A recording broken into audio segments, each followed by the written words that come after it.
So, the question has been posed, what is overfocused ADD? Well, thank you, Keds10. That's a very good question. I'm going to go ahead and go off of Dr. Amen's work. He came up with the 7 types of ADD, and just want to give him some credit. Is that in the shot? Get it on Amazon. Not affiliated with him whatsoever, but I appreciate his work. Okay, so overfocused ADD. It shows all the classical symptoms of ADD, such as short attention span, distractibility, spotty organization, poor follow-through, and poor internal supervision. So that's kind of like the common core symptoms. And then the add-on for overfocused ADD is excessive and senseless worrying. So for me, that's like kind of going to the worst case scenario in a lot of things. But, my brain just immediately goes to, okay, so something, someone didn't check in or something, and I'm thinking, okay, what happened? Was there a car accident? Did get hurt? What's going on here? And that's just kind of my first instinct, is to go to that thought and just kind of worry about it until they check in. I'm a worrier. Number 2, oppositional and argumentative. So, for me, if you tell me to do something or suggest for me to do something, the first thing that pops in my mind is, hell no, I am not going to do that, purely for the fact that you told me to do that, and who are you to tell me what to do? Now, I realize that's not the best way to think, but that's what pops in my head. I'm kind of stubborn. So the third is strong tendency to get locked into negative thinking and have the same thought over and over and over again. So that kind of goes along with the worrying. For me, I'll go over scenarios in my head, and if it's worst case scenario, it'll just replay, and it's so frustrating because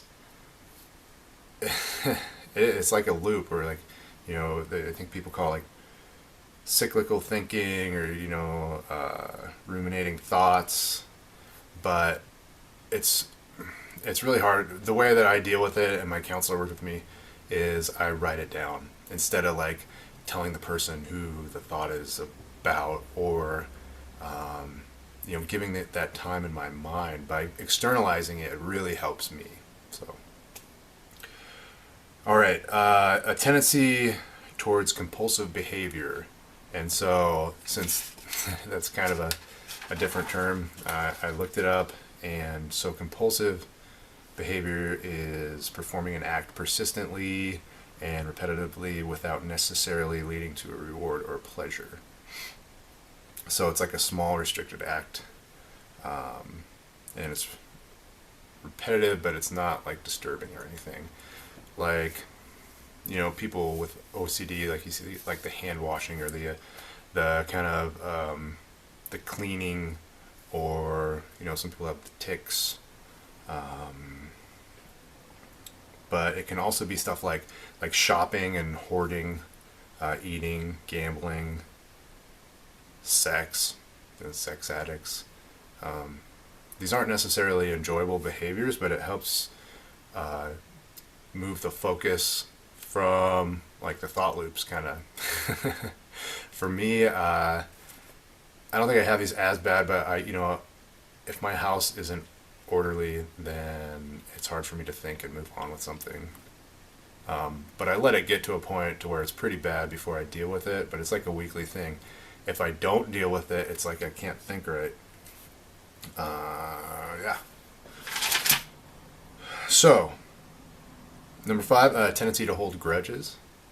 And that's pretty self-explanatory. And yeah, I'm not going to go into that one for me. Number 6, trouble shifting attention from subject to subject, unresolved issues. It's kind of like when you think about a kid.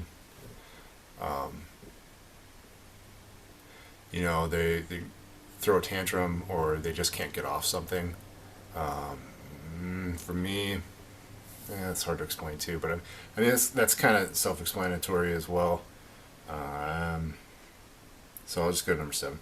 Difficulty seeing options in situations. So it's kind of like, oh, this is the way I've always done it. It's been successful. I don't want to deviate from this because this is the plan. And how dare you try to interject something that makes it more efficient? Again, like being stubborn.